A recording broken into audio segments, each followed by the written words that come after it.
নমস্কার। রূপসী বাংলার মুখের তরফ থেকে আজ আমরা এসে উপস্থিত হয়েছি হুগলি জেলার দিয়ারা স্টেশন সংলগ্ন একটি বৃদ্ধাবাস, করুণাময়ী বৃদ্ধাবাস। যে বৃদ্ধাবাসটি একেবারে একদম একটি পরিবারের মধ্যে অবস্থিত, অর্থাৎ একটু ব্যতিক্রমী। অর্থাৎ এই বৃদ্ধাবাস যারা পরিচালনা করেন তারাও এই বৃদ্ধাবাসেই থাকেন এবং এই বৃদ্ধাবাসের আবাসিক যারা আছেন তাদের সাথে একই ছাদের নিচে একই রান্নাঘরের খাবার খেয়ে তারা এখানে বসবাস করেন। স্বাভাবিকভাবেই ব্যতিক্রমী একটি বৃদ্ধাবাস, যেটিকে বৃদ্ধাবাস বলতে আমারও একটু বাধো বাধো ঠেকছে, কিন্তু আক্ষরিকভাবে এটি একটি বৃদ্ধাবাস। এবং এই বৃদ্ধাবাসে আজকে আমরা আপনাদের ঘুরে ঘুরে দেখাবো যে আমরা ঠিক যে কারণে আমাদের যে প্রতিবেদনগুলো আমরা রাখি, যে কারণে আমরা বৃদ্ধাবাসে আসি, অর্থাৎ সেই বৃদ্ধাবাসে যারা আবাসিক থাকেন তাদের মানসিক অবস্থান, শারীরিক সুস্থতা, তারা মানসিকভাবে কতখানি সুস্থ আছেন, চাঙ্গা আছেন, শারীরিকভাবে তারা কতখানি এই বৃদ্ধাবাসে স্বাচ্ছন্দ্য বোধ করেন এবং সমাজের তাদের যে অবস্থান সেই সম্বন্ধে তাদের কি চিন্তা ভাবনা বা তাদের যে ভাবনার বহিঃপ্রকাশ, সেইগুলোই আমরা খুঁজে খুঁজে বের করার চেষ্টা করছি রূপসী বাংলার মুখের তরফ থেকে। তো চলুন আমরা সমস্তটা ঘুরে ঘুরে আপনাদের পরিদর্শন করে দেখাই। এদিকটা দিয়ারা স্টেশন। এই দিয়ারা স্টেশনের 1 নম্বর প্ল্যাটফর্ম থেকে অটো বা টোটো ধরে আসবেন। যদি অটোতে আসেন এখানে এই মোড়টাতে আপনাকে নামতে হবে। এই মোড়টাকে বলা হয় ট্রান্সফরমার মোড়। আর এই রাস্তাটা চলে যাচ্ছে দিল্লি রোড দিয়ে তারকেশ্বর রোডে। তো অটোতে আসলে এখানে নেমে এই ভেতর দিয়ে মিনিট 5 হাঁটতে হবে। আর যদি ডাইরেক্ট স্টেশন থেকে টোটোতে আসেন তাহলে টোটোদের বললে টোটো আপনাদেরকে ওখানে পৌঁছে দেবে। আমরা এই যে বৃদ্ধাবাস, করুণাময়ী বৃদ্ধাবাস, সেই করুণাময়ী বৃদ্ধাবাসের দিকে ধীরে ধীরে এগিয়ে চলেছি। দিয়ারা নন্দীপাড়া। দেখুন এইখানে আহাহি বুটিক নামে একটি কুটির শিল্প, হস্তশিল্প প্রদর্শনী কেন্দ্র আছে। দিয়ারা নন্দীপাড়া অদ্বৈত জ্ঞানপীঠ এর পাশেই আপনারা দেখতে পাচ্ছেন এই যে রাস্তাটি যাচ্ছে, এই রাস্তাটি দিয়ে আমরা ধীরে ধীরে যাব। এই দিক দিয়ে গিয়ে ওই দূরে যে চূড়াটি দেখছেন ওটি হচ্ছে করুণাময়ী বৃদ্ধাবাস। এই হচ্ছে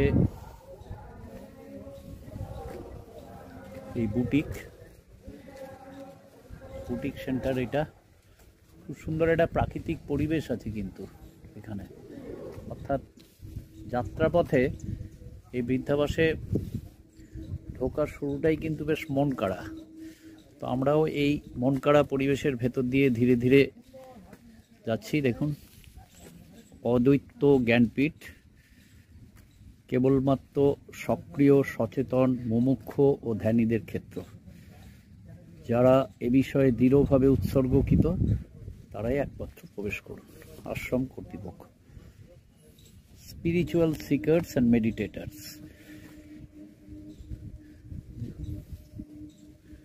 সাধারণ মানুষ অবশ্যই সেখানে যেতে পারেন। যদিও আমি অদ্বৈত জ্ঞানপীঠ সম্বন্ধে খুব একটা বেশি কিছু জানি না, যেটুকু মনে হচ্ছে আর কি, কিন্তু এটা স্পিরিচুয়াল ধ্যান ধারণা নিয়েই কিন্তু সেখানে যেতে হবে, সেটাই ওনারা নির্দেশ করেছেন। এই রাস্তা ধরে আমরা ধীরে ধীরে এগিয়ে চলেছি করুণাময়ী বৃদ্ধাবাস। আমরা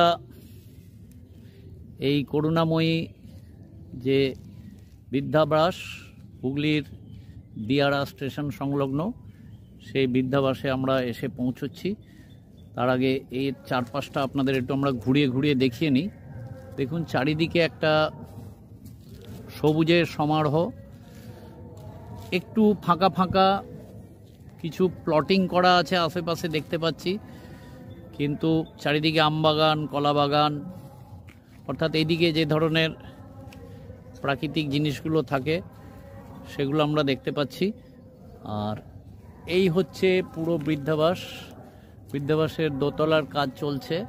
বৃদ্ধাবাসটি এই মুহূর্তে একটু ছোট আকারে, কিন্তু এটিকে বড় করার প্রচেষ্টা চলছে।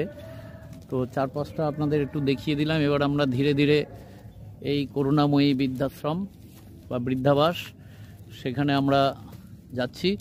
ঢুকতেই ডান দিকে চাতালে সিদ্ধিদাতা গণেশ তিনি অধিষ্ঠান করছেন। ছোট্ট একটি গণেশের মন্দির। এখানেই যারা বয়স্ক আবাসিকরা থাকেন তারা প্রার্থনা করেন, তারা তাদের মনের কথা ভগবানের সাথে আদান প্রদান করেন এখানে বসেই। ভগবান গণেশ সিদ্ধিদাতা, তার যে মূর্তি সেটি এখানে প্রার্থনা হয়ে থাকে।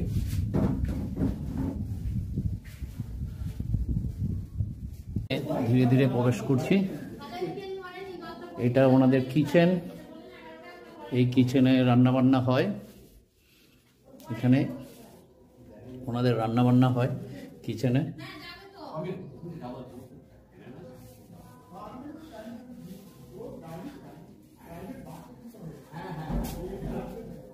এটা ওনাদের ডাইনিং, এবং এটাই আপাতত ওনাদের ড্রয়িং রুম, ডাইনিং কাম ড্রয়িং। এখানে বড় টিভি লাগানো আছে। এখানে ওনারা বিনোদনের ব্যবস্থা আছে ওনাদের। দেখুন এখানে রুম, প্রত্যেকটা রুমের সাথে এখানে অ্যাটাচ বাথ আছে, এবং প্রত্যেকটা রুমই হচ্ছে পর্যাপ্ত আলো বাতাস যুক্ত। আপনারা দেখতে পাচ্ছেন আমাদের ক্যামেরায় প্রত্যেকটা রুমেই পর্যাপ্ত আলো বাতাস আছে। বেশ অনেকখানি, একজনের এই রুমে থাকার জন্য অনেকখানি বড়। এদিকেও রুম আছে, আমরা রুমগুলো আপনাদের দেখাই। দেখুন এখানেও একটা রুম আছে, যথেষ্ট বড় রুম, যথেষ্ট বড়। আমি অন্যান্য বৃদ্ধাবাসগুলো যেগুলো ঘুরেছি, এবং প্রত্যেকটাতেই প্রচুর আলো বাতাস। যেহেতু একদম খোলামেলা উন্মুক্ত পরিবেশে এটা তৈরি হয়েছে, যার জন্য পর্যাপ্ত আলো বাতাসের অভাব এখানে পাবেন না। যারা আছেন তারা বেশ, তাদের সাথে কথা বলবো, কিন্তু ঢুকেই তাদের চোখ মুখ দেখেই আমার মনে হয়েছে যে তারা বেশ হ্যাপি আছেন। এই দেখুন এইখানে আছে, এই একটা রুম আছে। এগুলো ডাবল বেড অ্যারেঞ্জমেন্টও করা যায় ওনাদের কথা মতো। মানে অনেক সময় স্বামী স্ত্রী দুজনেই হয়তো আসেন। এটা দোতলায় ছাদে যাওয়ার সিঁড়ি, দোতলাটা ওনাদের তৈরি হচ্ছে, আপাতত একতলা। এদিকেও একটা রুম বন্ধ আছে, এই একটা রুম দেখতে পাচ্ছি, এদিকে আছে অনেক রুম আছে। এই একটা রুম, এদিকেও একটা রুম আছে, এদিকেও রুম আছে। এই রুমটা আপাতত বুকিং করে হয়েছে, এই মুহূর্তে বেডের অ্যারেঞ্জমেন্ট হয়নি। এদিকেও রুম আছে, এখানে একটা সিঙ্ক রাখা আছে কমন। ছোট্ট পরিষ্কার পরিচ্ছন্ন একদম গার্হস্থ্য পরিবেশের মধ্যে গড়ে উঠেছে এই করুণাময়ী বৃদ্ধাবাস। সুন্দর একটি পরিবেশ, মন কাড়া পরিবেশ বলা যেতে পারে। আর এদিকটা দিয়েও যদি আমরা যাই, দেখুন এদিকে একটা ছোট্ট পুকুরে জলাশয় করা আছে।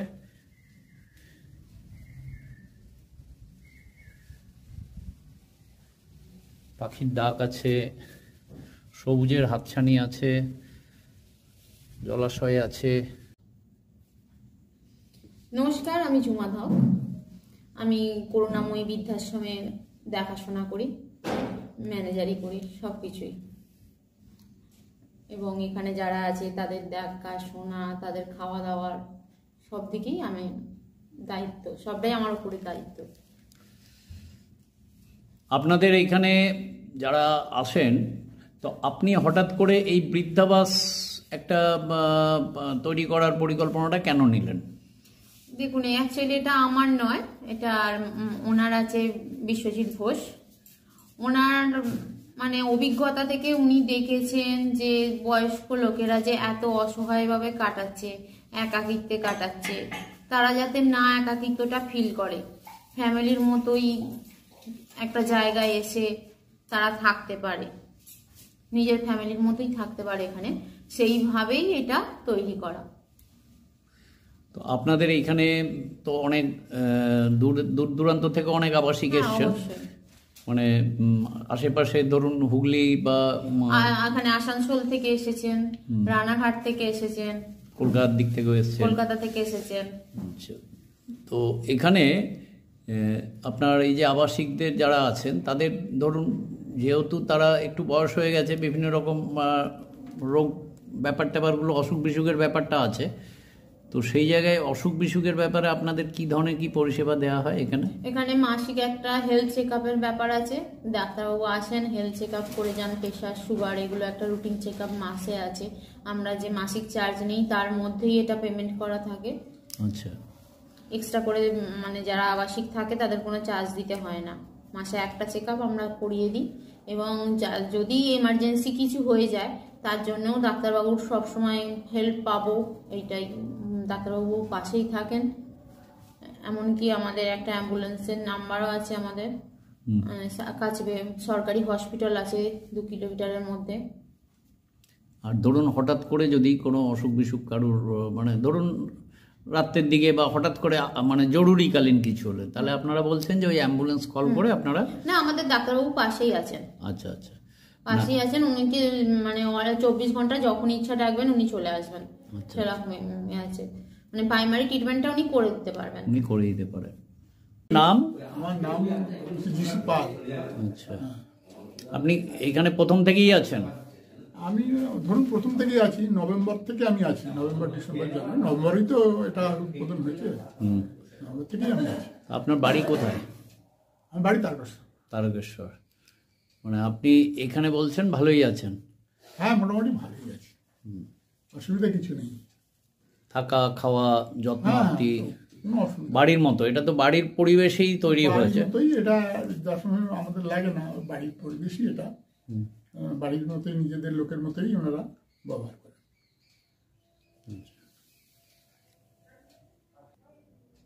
কর্মসূত্রে সবাই তো বাইরে, তাদেরও তো নিজেদের রোজগার দেখতে হবে, সংসার চালাতে হবে, তো আমরা বাইরে যেতে পারি না, নিয়ে যেতে চাইলেও আমরা যেতে পারি না, কারণ আমাদের তো এখানে এই সমস্ত কিছু আছে, পোস্ট অফিস, ব্যাংক, এটা সেটা, পেনশন তুলে খাই, তো সেইগুলো আছে, সেগুলো আর ট্রান্সফার করে বাইরে নিয়ে যাওয়া, আবার সেখানে গিয়ে আমরা পার্মানেন্ট থেকে যাব, সেরকমও তো অবস্থা নয়।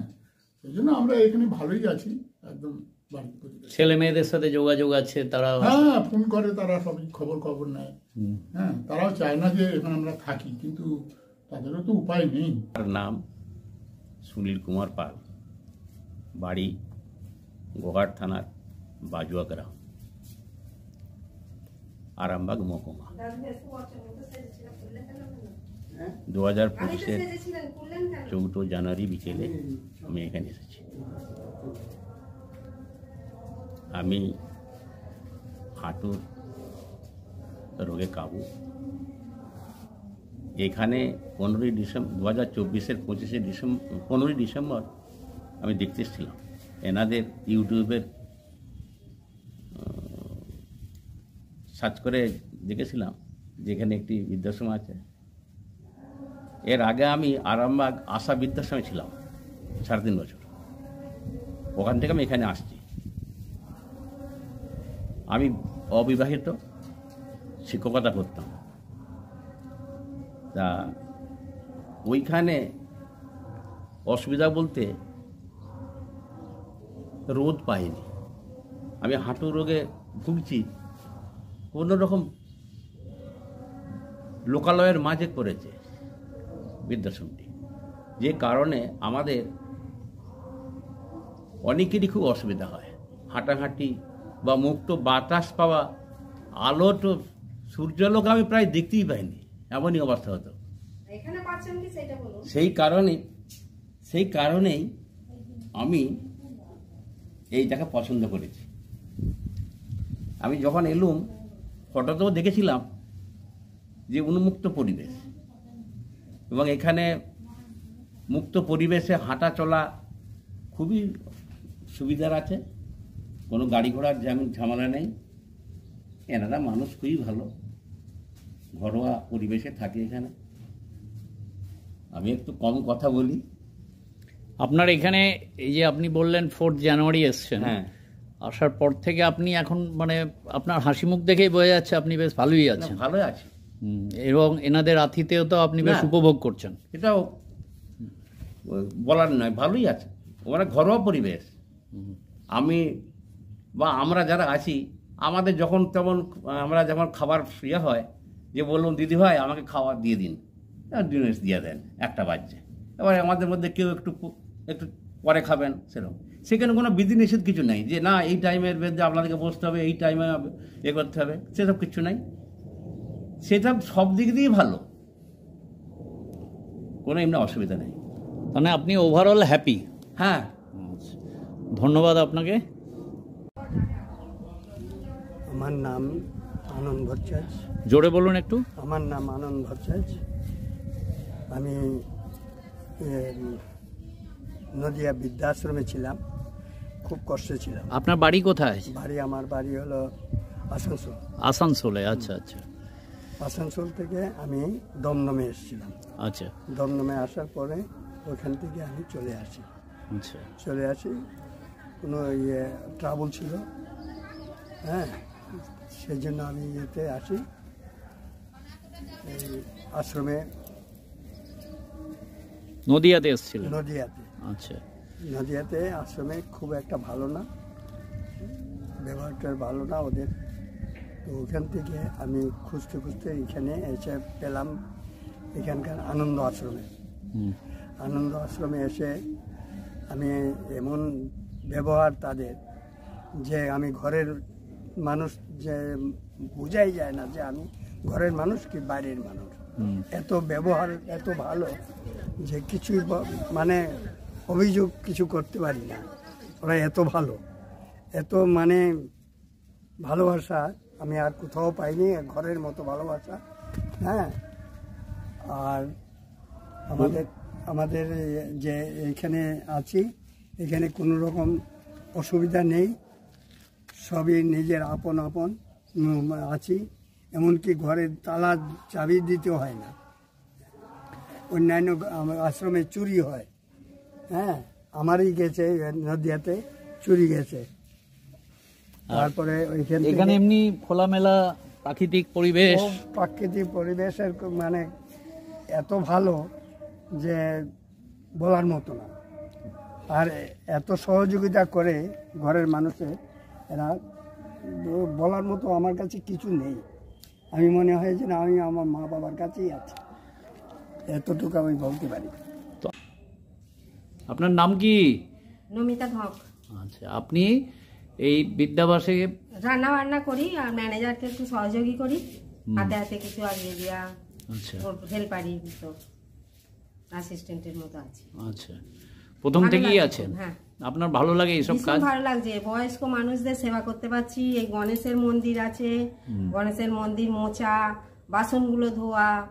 আরেকজন আসেন ভট্টাচার্য মশাই, পুজোয় আগে দিয়ে পুজো করেন? হ্যাঁ, দারুণ সুন্দর পুষ্পাঞ্জলি দেয়।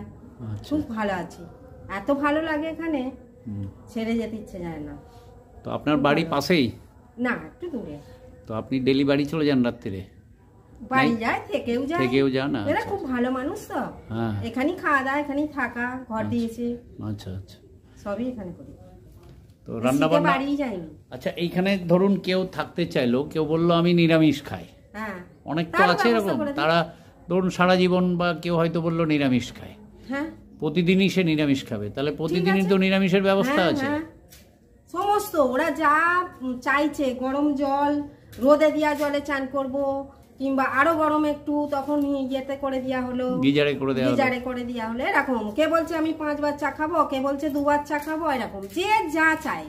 আচ্ছা, কাউকে আমরা অসন্তুষ্ট করি না, এরকম ওদের সেবার জন্যই আমরা সব সময় ততুষ্ট হয়ে থাকি। এবং যারা আছেন তারাও আপনাদের হ্যাঁ, সাথে খুব খুব খুশি। ভালো ব্যবহার খুব করেন। খুশি। হ্যাঁ, হ্যাঁ, যে আবাসিকদের রাখেন সেখানে কি ওয়ান টাইম কিছু আপনাদের কিছু টাকা পয়সা দেওয়ার ব্যাপার আছে? না, এখনো পর্যন্ত আমাদের এখানে কোনো ডিপোজিট মানি বা সিকিউরিটি মানি এককালীন কিছু করার ব্যবস্থা নেই। আচ্ছা, যেটা মান্থলি যেটা মান্থলি চার্জেস চার্জ সেটাই। সেটা দিয়েই থাকতে পারবেন। আচ্ছা, বাকি আপনাদের যা রুলস অ্যান্ড রেগুলেশন আছে সেগুলো আপনারা ফলো আপ করেন? দেখুন, আমাদের এখানে রুলস রেগুলেশন বলে কিছু নয়।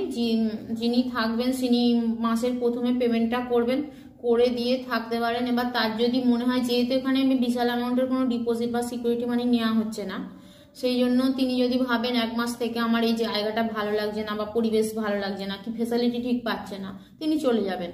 আচ্ছা, আর থাকতে গেলে শুধুমাত্র আধার কার্ডের জেরক্স, ভোটার কার্ডের জেরক্স আর তার 2 কপি ছবি, এমনকি তার ধরুন কিছু ক্রাইসিস হলো, কাউকে একটা খবর দিতে হবে, সেই জন্য আত্মীয়-স্বজন যারা আছে। রিলেটিভ একজনের আধার কার্ড জমা নেওয়া হয়। আচ্ছা আচ্ছা। আর এমনি এখানে ধরুন এই যে আবাসিক যারা থাকেন তাদের ধরুন এন্টারটেনমেন্ট মাঝে মধ্যে, যেমন এখন শীতকাল চলছে, ঘুরতে যাওয়া, করা, এই সমস্ত ব্যাপারটা তো আছে। এবার ধরুন আমরা এটা চেষ্টা করেছিলাম, এই ধরুন একটা পুরীর প্ল্যান করেছিলাম, কিন্তু যারা আছে সবাই যেহেতু সিনিয়র, ওরা অত দূরের প্ল্যানটা মানে পছন্দ করছেন না। মানে কাছাকাছি টুকটাক ঘোরাঘুরিটা হয়। হ্যাঁ, আচ্ছা আচ্ছা। যেমন 1 জানুয়ারিতে আমরা যত ঢাকা মন্দির কাছের মন্দিরগুলো আরগুলো ঘুরিয়ে নিয়েছিলাম। এদিকটায় বৃদ্ধাবাসের এদিকটায় দেখুন ফুলের গাছ টাছ লাগানো হয়েছে। যেহেতু বৃদ্ধাবাসটি নতুন, যার জন্য সব কিছু এখন নবীন অবস্থায় আছে। গাছপালা যেগুলো লাগানো হচ্ছে তারাও খুব নবীন আছে। এইগুলো আমি চাষ করি। এগুলো আবাসিকরা নিজেরা নিজে হাতে রোপণ করেছেন। দেখুন এদিকে ওটা মূলোর গাছ, ধনেপাতা, সব কিছুই, পেঁয়াজ, ওদিকে পালং শাক আছে, টমেটো আছে, গাজর আছে, এগুলো আবাসিকরা নিজেরাই লাগিয়েছেন। মানে এত খোলামেলা উন্মুক্ত পরিবেশ এবং এত মানসিকভাবে তারা সুস্থ আছেন যে তারা এই সমস্ত কাজকর্মের মধ্য দিয়ে তারা নিজেদেরকে জড়িয়ে নিয়েছেন। খুবই ভালো লাগছে আমার এইগুলো দেখে, যে এরকম একটা ওনারাই বলছেন যে এইগুলো যেগুলো লাগানো হয়েছে সবটাই কোনো সার মানে রাসায়নিক ব্যবহার করা হয়নি। ওনারা ওই নিজেরাই সব ভেষজ বা জৈব সারটার ব্যবহার করেছেন। এগুলো সম্ভবত ধনেপাতা, সব কিছুই আছে, কুমড়ো গাছ সব আমরা দেখতে পাচ্ছি। আর যেটা সব থেকে বেশি আছে সেটা হচ্ছে গাছপালা আর পাখিদের কলতান, এটা কিন্তু আছে। আর যেটা একদম গড় হাজির বা নেই বললে চলে সেটা হচ্ছে শব্দ দূষণ। দেখুন পাখির আওয়াজ সম্ভবত শুনতে পাচ্ছেন আপনারা।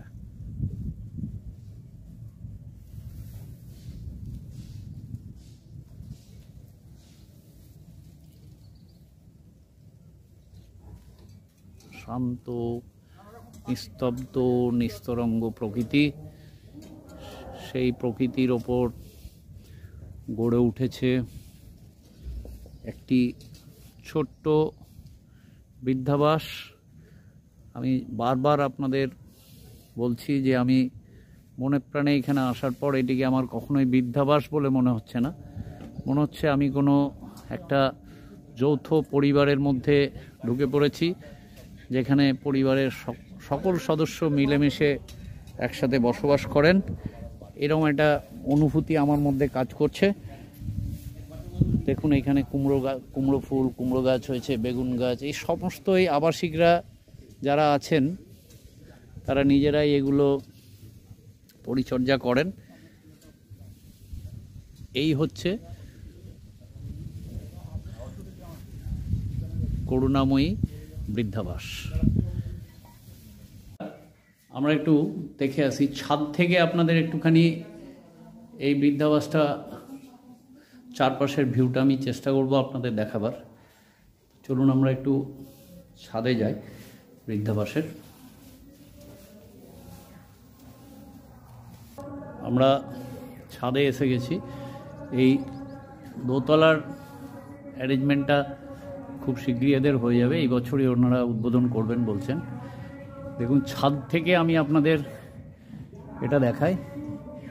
এইদিকে যে জ্ঞানপীঠ আশ্রম আছে, ঠিক এনাদের যে বৃদ্ধাবাস তার পাশেই বেদান্ত জ্ঞানপীঠ আশ্রম। দেখুন এদিকটায় তাদের আশ্রমের এক্সটেন্ডেড পোর্শনটা, আশ্রমটার একটু সামনে, এদিকটা পিছন দিকটা আশ্রমের।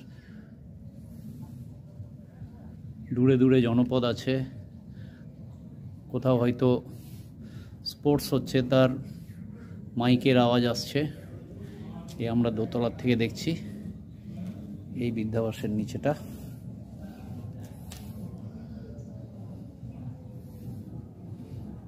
দেখুন নিস্তব্ধ নিস্তরঙ্গ একটা প্রকৃতি।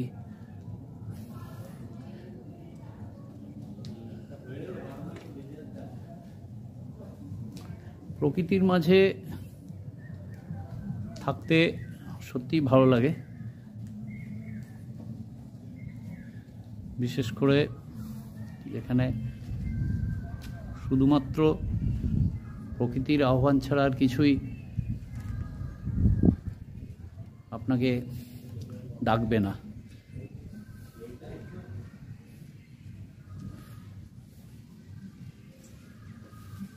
দেখুন ছাদ থেকে আমরা চারপাশটা আপনাদের দেখিয়ে দিলাম।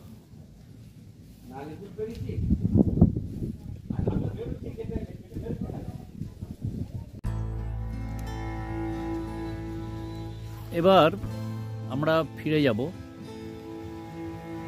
আজকের এই যে করুণাময়ী বৃদ্ধাবাস, এই বৃদ্ধাবাসে আজকে আমাদের যে পরিভ্রমণ রূপসী বাংলার মুখের তরফ থেকে, সেখানে আমার ভ্রমণ সঙ্গী ছিল সঞ্জীব। আজ আমার ভ্রমণ সঙ্গী এবং সারথি।